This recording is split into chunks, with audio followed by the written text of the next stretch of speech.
अब बात तो पता नहीं आपके भेजे में घुसेगी या नहीं, क्योंकि मेरे भेजे में घुसने में इसको थोड़ा सा टाइम लग गया, लेकिन जब मैंने बंदा देखा ना जो ये बात कर रहा है, तो मैंने कहा अच्छा, हम्म, चलो। यूनुस भाई, यूनुस खान ये कहते हैं कि भाई साहब बाबर आजम और मोहम्मद रिजवान दोनों को T20 खिलाओ। ओ यस, ही साइड के दोनों को बाहर ना करें आप T20 टीम से, दोनों को T20 खिलाएं, लेकिन उनके नंबर्स पर खिलाएं। यूनुस खान को ये लगता है कि भाई बाबर आजम और मोहम्मद रिजवान ये गलत नंबर्स के ऊपर खेलते हैं। यूनुस भाई ये दोनों गलत नंबरों के साथ चिपके हुए हैं। खेलना तो दूर की बात है कि चिपके हुए हैं, ये खुद नहीं छोड़ते। पहले ये बाद में बताऊंगा कभी डिटेल में या किसी और वीडियो में। यूनुस भाई ये कहते हैं कि इन दोनों ने अपनी जो क्रिकेट खेलनी स्टार्ट की थी, बैटिंग ऑर्डर में कहाँ पर खेलनी स्टार्ट की थी। मोहम्मद रिजवान ने लोअर मिडिल ऑर्डर में स्टार्ट की थी, बाबर आजम ने middle order, top middle order में स्टार्ट की थी। तो यूनुस खान कहते हैं कि इनको T20 में वहीं पर खेलना चाहिए, ओपनर शोपनर नहीं। ही साइड कि मैं हमेशा से नंबर 4-5 का प्लेयर था। मैंने मोस्टली 99% चौथे पाँचवें नंबर पर ही बैटिंग की है। और इस साइड की आप जाकर मेरी एवरेज उठाकर देख लें, मेरे रन उठाकर देख लें, मेरी परफॉर्मेंसेज उठाकर देख लें, there is absolutely no doubt कि टेस्ट क्रिकेट में पाकिस्तान की टीम में या पाकिस्तान की जो टेस्ट क्रिकेट की हिस्ट्री है उसमें यूनुस भाई का नाम जो है ना, आपको टॉप पर ही रखते हैं। इफ़ नॉट टॉप तो पहले 3 में कर लो। यूनुस भाई की इतनी परफॉर्मेंसेज हैं। वो रेड बॉल का तो भाई वो चैम्पियन था, रेड बॉल का he was absolutely brilliant player. तो अब वो कहते हैं कि भैया मैं शुरू से एक नंबर पे स्टिक रहा हूँ, नंबर नहीं चेंज करना चाहिए हमारा। वैसे ये भी एक थोड़ा सा फार्मूला हुआ है गलत। जैसे बाबर आजम 3 पे, फिर 2 पे, फिर 1 पे, एक वो चलता रहा। फिर हमने फ़खर जमान को उठाकर, ओपनर था, मिडल ऑर्डर में भी ट्राई कर दिया, तो हम वो नंबर्स के साथ भी खेलते रहे। तो रिजवान का भी है। अब रिजवान, अब आप देखें ना, हम T20 में रिजवान और बाबर से ओपनिंग करवाते रहे हैं। तो रिजवान और बाबर की ओपनिंग में यह है कि हमने उतने मैचेस जीते नहीं हैं जितने मैचेस हमारे हैं। वो अब आगे समझ लगती है जब दुनिया की क्रिकेट को हम देखते हैं, क्योंकि ये दोनों जो है ना आज से तकरीबन 5 से 10 साल पुरानी T20 क्रिकेट खेल रहे हैं। वो ज़माना चला गया।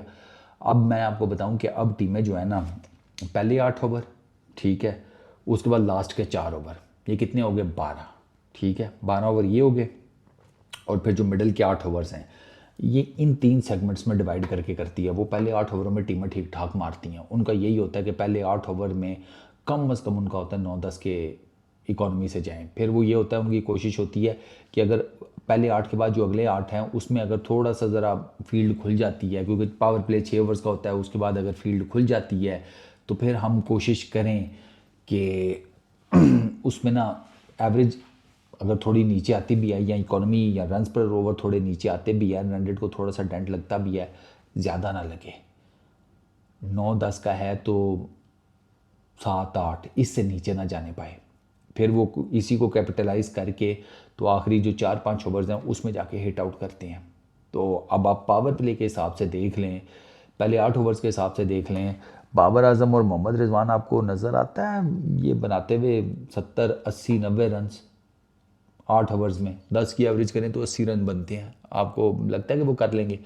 तो यूनुस भाई की बात ठीक है कि अगर आपने उनको खिलाना है तो फिर उनके नंबर्स पर खिलाएं, लेकिन अभी जो आपके पास T20 में इतना मटेरियल आ गया है, इतना टैलेंट आ गया है, अगर आप उसको इस्तेमाल करने पर आएँ तो आपका बनता है कि इन दोनों की तो भी टीम में जगह ही नहीं बन रही। और जो PCB से खबरें आ रही हैं उसमें भी यही नज़र आता है कि बाबर आजम और उसकी जगह अभी T20 में कोई नहीं।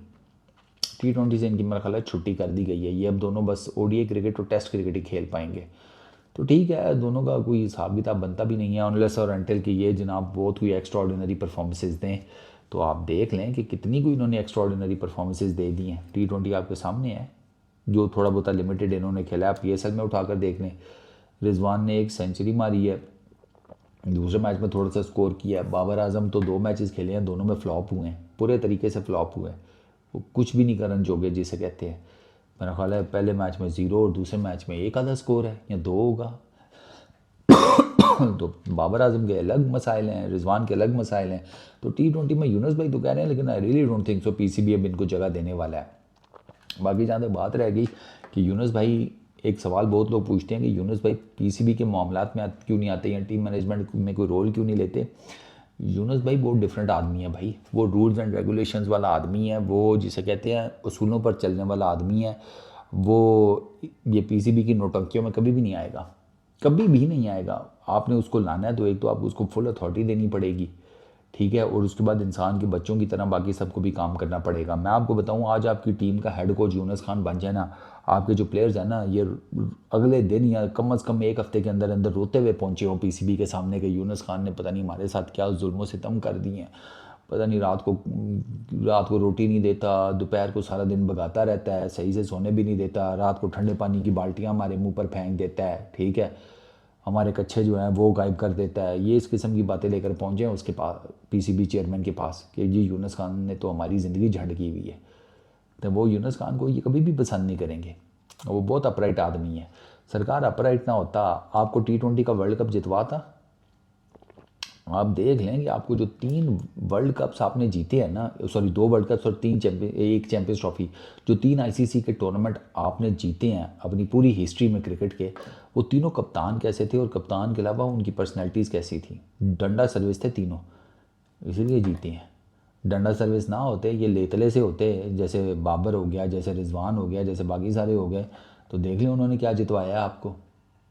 ये मैटर करता है। इसलिए वो दुनिया भर की टीमें जो हैं वो यूनुस खान से फ़ायदा उठा लेती हैं, एज ए मेंटोर उठा लें, एज ए कोच उठा लें, एज ए कंसल्टेंट उठा लें, और पाकिस्तान की जो अपनी टीम है उसके घोड़े लगे पड़े हुए हैं, लेकिन यूनुस खान को नहीं लेकर आते, क्योंकि पता है अगर यूनुस खान आ गया तो फिर और 100 किस्म के मसाइल पैदा हो जाएंगे ना इनके, जो कि यूनुस खान की तरफ से नहीं होंगे। वो तो काम करना चाह रहा होगा, ये उसे काम करने नहीं देंगे। इस वीडियो में इतना ही। अपना बहुत ख्याल रखना, नेक्स्ट वीडियो में मुलाकात होगी। Peace out.